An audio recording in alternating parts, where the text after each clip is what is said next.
Chegou o momento, a gente vai abrir o nosso Você Bonita desta quinta-feira com um assunto polêmico, interessante, e eu acho importantíssimo que a gente tenha esse espaço para falar sobre isso aqui no nosso Você Bonita. Você já ouviu falar de reposição hormonal? Talvez. Agora, e da reposição hormonal bioidêntica? Quer entender um pouquinho? A gente vai conversar mais uma vez com ele, que eu recebo com o maior carinho, sou fã de carteirinha do trabalho, do nutrólogo e médico ortomolecular, doutora Bibi Maundal Neto. Tudo bem? Seja bem-vindo. Muito obrigado. Bom que você pôde vir. Uma honra. Uma honra pra gente. Eu sei que sua agenda é lotada, que o seu tempo é um tempo até que você vem porque você curte mesmo. E difícil, porque doutora Bibi, né, com a agenda cheia, a gente conseguiu trazê-lo. Porque muitas vezes a gente vai até seu consultório, faz uma matéria, mas eu fico muito feliz de tê-lo aqui ao vivo, viu? Eu é que estou, e mais uma vez, muito obrigado por ter aberto as portas da sua casa para nos receber aqui hoje. Não, a gente que agradece. Bem, doutora Bibi, vamos começar do início. Já chegaram vários e-mails, porque ontem eu fiz já uma chamada para o programa de hoje, dizendo que a gente falaria sobre esse assunto. E no decorrer do programa eu lembro de algumas perguntas que foram enviadas por e-mail e eu vou colocá-las. Eu não vou me lembrar de repente dos nomes de todas elas, das pessoas que mandaram o e-mail, mas eu me lembro de muitas dúvidas. Mas eu queria começar explicando o seguinte. A gente já ouviu falar da reposição hormonal e hoje a gente vai conversar sobre a reposição hormonal bioidêntica. Para a gente entender a reposição hormonal bioidêntica, antes eu queria entender o que é a reposição hormonal, como ela é feita hoje e em que situação a gente tem que procurar uma reposição hormonal? Perfeito, lógico. Bom, antes de mais nada, é necessário entendermos que existem 3 tipos de hormônios. Os hormônios naturais, por exemplo, a isoflavona, que está presente na soja. Tá. Existem os hormônios sintéticos, por exemplo, o estrógeno, progesterona, que vem da urina da égua prenha. Nossa! É de lá que é extraído. Tá. E existem os bioidênticos, que são hormônios que têm a estrutura molecular exatamente igual à estrutura molecular dos hormônios que estão presentes no nosso organismo. Entendi. Então, basicamente é isso. E aí você pode me perguntar, mas qual é a vantagem de uma, a desvantagem da outra, etc. Eu vou tentar ser o mais didático possível, mas vou até dar um exemplo meio chulo, mas imagine uma chave na fechadura. Se você não coloca a chave exata na fechadura correta, você pode tentar abrir, que aquilo não vai funcionar. Perfeito. Se você colocar uma chave que tenha um dentezinho meio quebrado, meio torto, quando você vai abrir, ela trava um pouco, mas com muita força tal, você consegue abrir. Até o momento que ou a chave quebra ou a fechadura engripa de vez. Sim. E existe aquela que é a chave correta e vai funcionar por muito mais tempo, né? É óbvio que o que mais se usa atualmente são os hormônios sintéticos. Por quê? Porque a indústria farmacêutica inteira, mundial, não estou dizendo a indústria brasileira, mas a indústria mundial, ela voltou as forças para esse tipo de medicamento. Então, esse medicamento olha para o indivíduo como se ele fosse uma linha de montagem. Entendi. Exatamente igual um automóvel, ele entra peças de um lado e sai carro do outro lado. É tudo igual. Tá. E aí o que acontece? Eventualmente, funciona como aquela fechadura que engripa um pouco. Ele pode funcionar por um tempo, mas ele não funciona bem o tempo inteiro. E aí o que acontece? Hoje nós estamos expostos a uma gama muito grande de substâncias que tem a chamada predominância estrogênica. E o que é isso?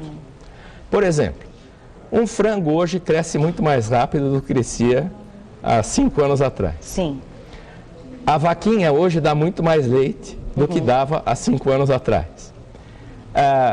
Por exemplo, a minha esposa, você conhece, a Bianca, dermatologista, ela mexe muito com filtros solares, né? Então a Bianca levanta a bandeira do filtro solar físico e não mais o químico, porque o químico ele mimetiza esta ação do estrógeno.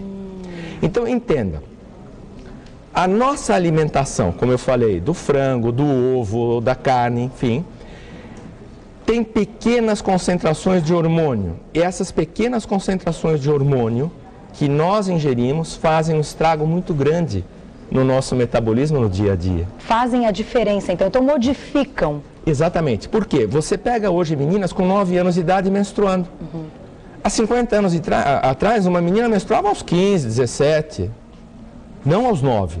Tá. Então você pega hoje uma maturação sexual muito mais precoce às custas do meio ambiente em que esta criança está sendo cuidada. Então, de uma certa forma, a gente tem uma reposição hormonal com a vida que a gente leva sem prestar atenção. Exatamente. É mais ou menos isso.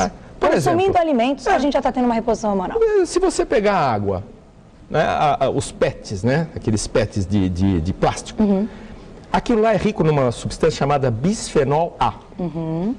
O bisfenol A, em contato com a água, como é que ele entra na água? É muito fácil, você pega um pallet de água, põe no caminhão que transporta água e deixa o sol incidir.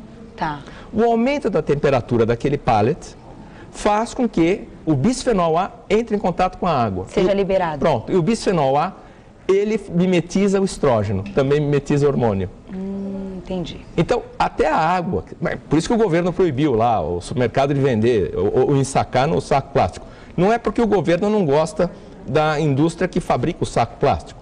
É porque aquilo, na natureza, nos lixões, com a incidência de sol, de chuva, modificação de temperatura, aquilo entra no lençol freático.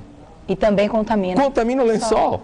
Então veja aonde nós estamos hoje vivendo. Está aí a Rio+20 para explicar o porquê. E tudo isso, então, gera uma mudança no nosso metabolismo, no nosso organismo, e é considerado um tipo de reposição hormonal. Perfeito. Então, eu vou fazer o seguinte, doutor, eu vou dar um recadinho e já volto, Claro. Porque tem uma coisa muito importante para a gente conversar sobre essa reposição hormonal bioidêntica, que é a seguinte, vou deixar a pergunta no ar.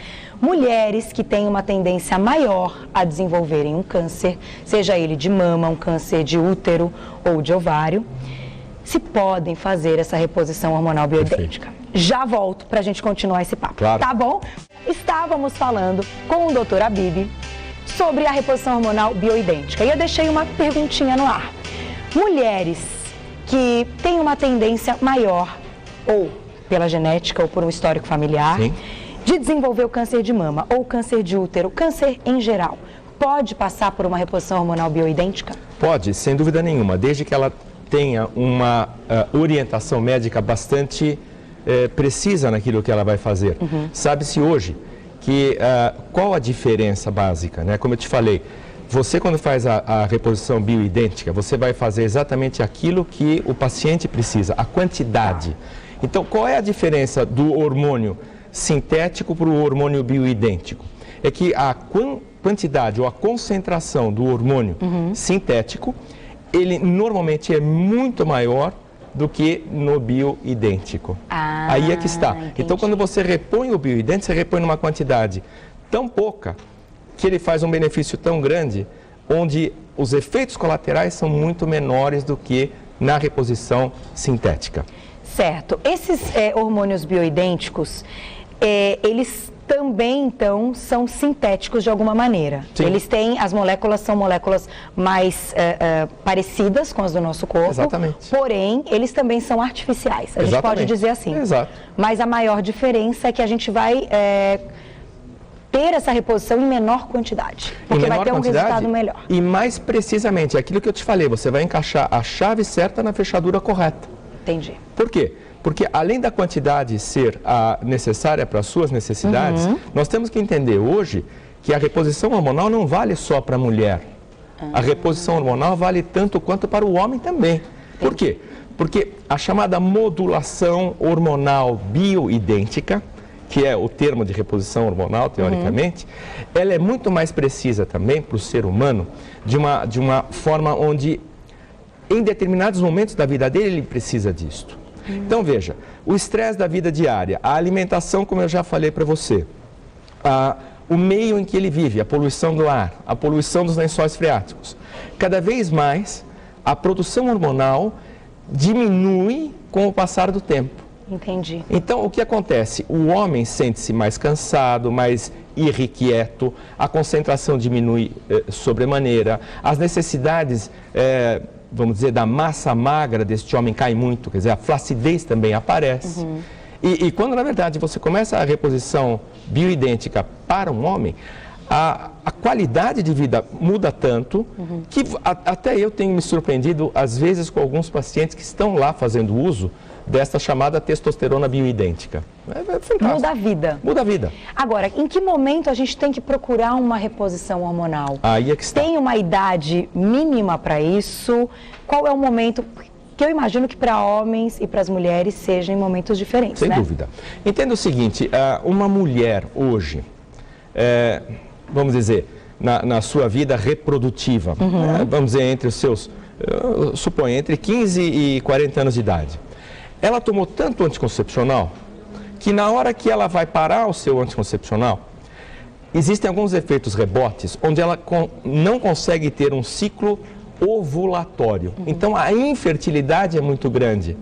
Esta mulher precisa ser reposta. Num pós-pílula. Num pós-pílula, sem dúvida nenhuma. Por quê? Para que ela volte a ter o ciclo dela perfeitamente equilibrado, a fim de que ela possa engravidar, que é o maior sonho da vida dela, que ela quer ter o bebê. Então, ótimo. Só que por que ela não está engravidando? Não é porque ela deixou de tomar a pílula, é porque ela continua tendo ciclos ainda anovulatórios. Porque o que o anticoncepcional faz? Ele não deixa a mulher ovular. Ela não ovulando, não dá para você fabricar o embrião. Sim. Não é? Não tem a fecundação, né? Agora, isso é um fator. O outro fator é a mulher que está no climatério, o início, vamos dizer, da degeneração da vida reprodutiva dela. Tá. Então, o que acontece? A mulher também precisa ter uma reprodução, uma reposição de hormônio, por quê? A pele fica mais flácida, fica sem viço, a musculatura, o desânimo, a capacidade de raciocínio, começa a cair cabelo, ela, enfim, ela fica muito irritada. E é como se fosse uma tensão pré-menstrual constante nesta paciente. É muito difícil, porque muitos calores, ela não dorme à noite, aí ela se cobre inteira, de repente ela tira toda a roupa porque ficou com muito calor, aí o frio volta, então são aquelas ondas terríveis. E não precisa estar na menopausa para ter esses sintomas. Algumas mulheres também jovens podem passar por isso por estarem com desequilíbrio hormonal. Exato. Agora, essa reposição hormonal, ela é contínua? Ela tem que ser para o resto da vida? Períodos. Períodos. Você vai acompanhar esta mulher com exames de sangue, exames laboratoriais, porque não adianta você... Isto não é como você receitar uma aspirina para um paciente. Isso é uma coisa muito séria, o hormônio é muito sério. Por isso eu deixo aqui a minha mensagem, se a sua vizinha toma, não é porque ela toma que você tem que tomar junto. Você precisa de uma orientação muito precisa de um profissional da área de saúde, de um médico, que só faça isso. Por quê? Porque o hormônio é faca de dois gumes. Ele tem efeitos colaterais também. Tanto é verdade que existem hoje estudos muito importantes correlacionando infarto agudo do miocárdio com reposição hormonal. Então, por isso que os efeitos colaterais do bioidêntico são muito menores. Então, para você ter um bioidêntico na sua reposição, você precisa ter alguém que saiba fazer isso. Entendi. Não adianta você colocar alguém para pilotar um Boeing se ele não sabe pilotar um teco-teco. Então, sem dúvida. Tem que ter formação. E a quantidade nesse momento também é muito importante. Muito, exatamente. E quais são as maneiras hoje, os veículos que a gente pode ter para levar esse hormônio para o nosso corpo? Então, desde comprimidos até cremes... vamos dizer assim, os sintéticos.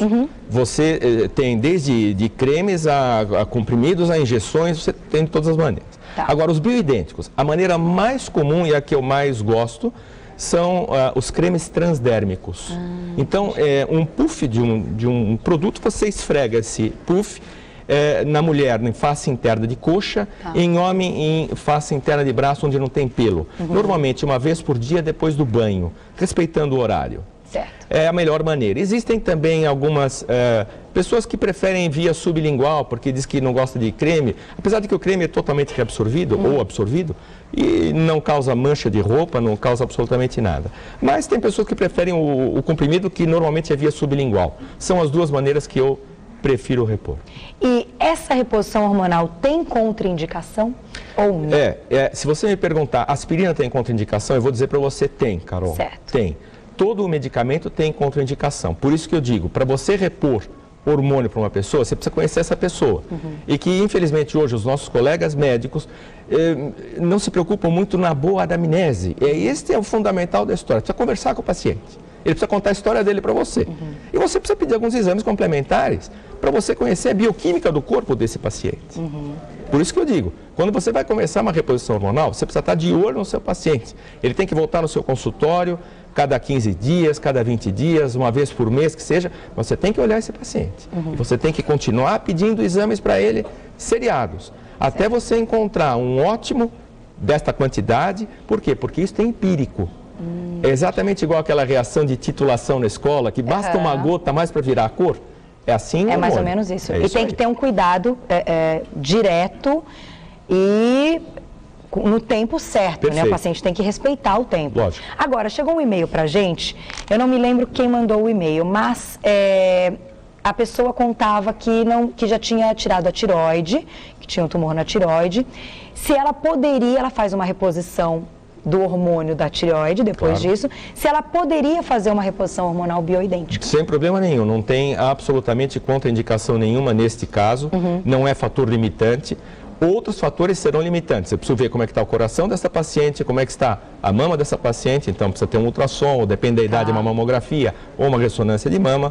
É óbvio, preciso ter uma densitometria óssea desta paciente. Enfim, alguns exames complementares para que a gente possa iniciar isto. Não há fator limitante. E não tem um limite também de idade, então pessoas idosas até. Sem problema nenhum. Que sentem que a qualidade de vida diminuiu. De repente, a reposição hormonal bioidêntica pode ser... Pode ser introduzida sem problema absolutamente nenhum. Desde que eu siga essa base. Repito sempre isso, porque não é porque eu estou falando aqui que você vai ter que sair correndo agora atrás de alguém que possa te dar uma receita. Cuidado, porque isso é muito específico. E para o emagrecimento, a reposição hormonal bioidêntica, ela pode ser satisfatória? Pode, e não só para o emagrecimento, Carol, mas como para o ganho de massa magra. Esta é a ideia hoje, né? Você emagrecer com saúde. Então não adianta você querer emagrecer e ficar todo despencado. Você tem que emagrecer fazendo uma reeducação alimentar, que é o fundamental da história, e você cuidar do seu metabolismo para que essa massa magra não se transforme realmente numa gordura flácida dentro do teu dia a dia, que aí você vai se gostar menos ainda.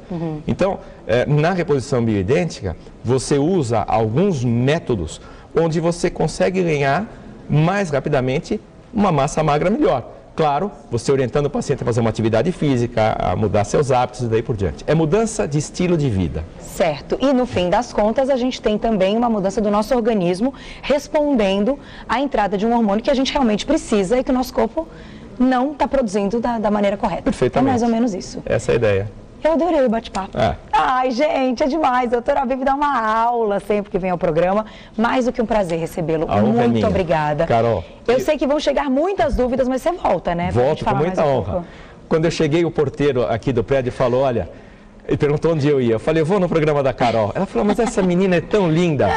Eu falei, olha, hoje eu digo, Carol, ele tem razão e você não é só linda por fora, você é linda por dentro também. Obrigada, doutora Bibi. Parabéns pelo seu trabalho. Eu que agradeço. Muita honra de estar aqui. Muito obrigada. E olha, doutora Bibi Maundão Neto, nutrólogo e médico ortomolecular, voltará tantas outras vezes ao Você Bonita para muitas pautas, porque o assunto é muito legal e, de fato, todas essas informações e orientações, acho que só acrescentam na vida das pessoas. A gente precisa de orientação para ir atrás dos nossos objetivos, não é verdade? Sabendo tudo direitinho, explicadinho, procurando sempre um médico competente, que tenha aí, claro, essa capacitação, que vai te ajudar, mas que não vai fazer um tratamento de qualquer jeito. Aí eu tenho certeza que as coisas dão certo. Muito obrigada mais uma vez. Beijo para a doutora Bianca e até a próxima. Muito obrigada.